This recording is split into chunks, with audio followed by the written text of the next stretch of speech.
Hi everyone, I'm Ceci Stevens, and I just wanted to preface my speech by saying that I am currently not taking a critical issues course. That means that my speech might look a little bit different to yours content-wise, but I did try to do research on topics that are related to social issues and social justice, social work, because I know that that is mostly the content of your critical issues class. So I'll start.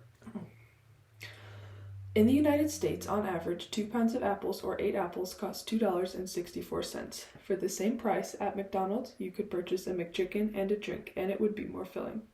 Today, I will be covering the topic of food deserts. I will cover what they are, how they affect people, and what we can do to solve the issue. So, what are food deserts? Food deserts are geographic locations where residents' access to affordable and healthy options are restricted or non-existent due to the absence of grocery stores being within an inconvenient traveling distance, and that is according to the Food Empowerment Project.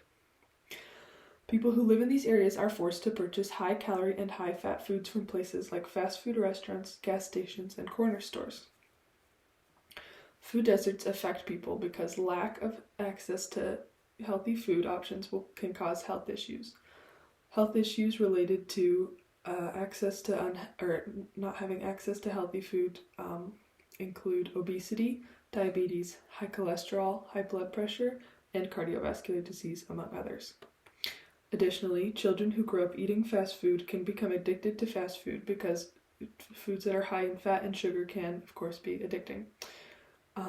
Children who grow up with this can face the same health issues, and additionally they will grow up and feed their children the same thing that they grew up eating. People who are susceptible to these health issues might not be able to afford health care that is necessary to treat the illnesses that can be caused by food deserts, which can create a vicious cycle.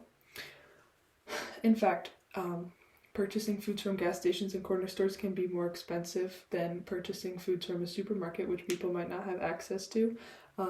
Studies show that food in gas stations and corner stores can be up to 30% more expensive, and that's food that's not necessarily healthy, and healthy foods can be even more expensive.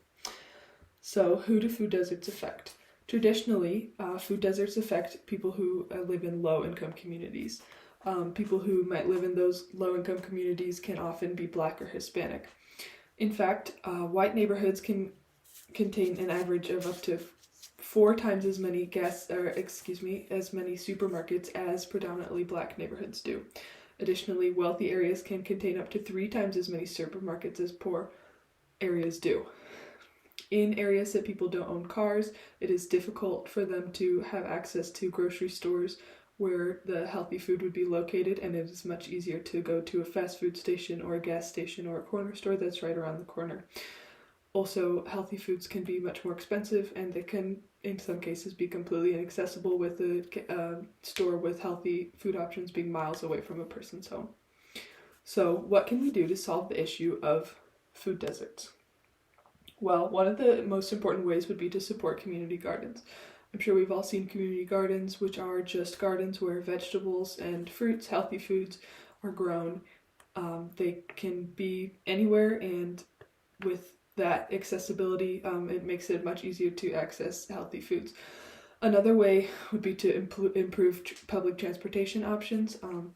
If bus stations and bus stops were more accessible and less expensive, more people would be able to ride the bus or take a train, the subway, to a grocery store instead of a corner store or a gas station, which would be within walking distance. Another way would to be bus stop farmers markets, or just affordable farmers markets in general. A bus stop farmers market is just as it sounds. It's a farmers market that is located near a bus stop, and it would be much more accessible than for example, a farmer's market in Omaha is close to UNO's campus, but that is not generally a low-income area, so it's difficult to access the healthy foods that are located at the farmer's markets.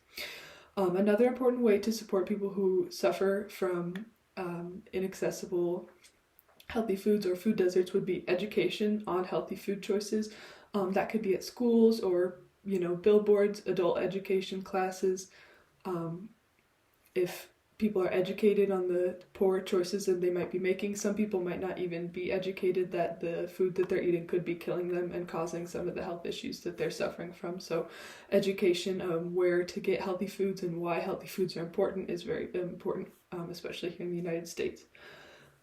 Finally, food aid programs are available to many people, but many people aren't educated on how to get access to those food aid programs, such as food stamps and other food aid programs that are specifically catered to people who need access to healthy foods. Educating people how to get involved in these food aid programs and how to have access to them is an important way to support people who are suffering from not having access to healthy foods or living in food deserts. In conclusion, people who live in food deserts are people who do not have access to healthy foods. So we need to help those people have access to healthy food so that they can lead healthier lives and not suffer from obesity-related illnesses. Thank you.